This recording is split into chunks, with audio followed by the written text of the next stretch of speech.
पाठीमाग झोपवायची वेळ आलेली आहे आणि म्हणून आपण सगळ्यांनी ताकदीनं आणि शक्तीनं पळायचं काम 8 दिवस करूया आणि एक विजय, ऐतिहासिक विजय या ठिकाणी आपण मिळवूया। या ठिकाणी पुन्हा एकदा मी संपर्क या सगळ्या ठिकाणी सगळे प्रमुखांना काही वेळा आले मागाय तिकडे आहे तिकडे आहे, परंतु मी आता या ठिकाणी विनंती करतो प्रचाराचा नारळ या ठिकाणी वाढवायचा। प्रचाराचा नारळ वाढवण्यासाठी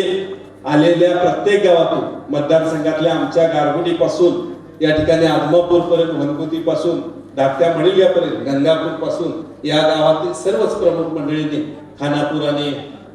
कल्लाकवाडी से या ठिकाणी पुढे येऊन आज निश्चय करूया की आमच्या या तिन्ही उमेदवारांना प्रचंड मताधिक्यानं धनुष्यबाण आणि कमळ या चिन्हावरती या ठिकाणी निवडून द्यायचा निश्चय करून आपण आज ही प्रचाराचा या ठिकाणी शुभारंभ करतोय। आणि माननीय नामदार प्रकाश आंबेडकर साहेबांनी मध्यंतरी सांगितलं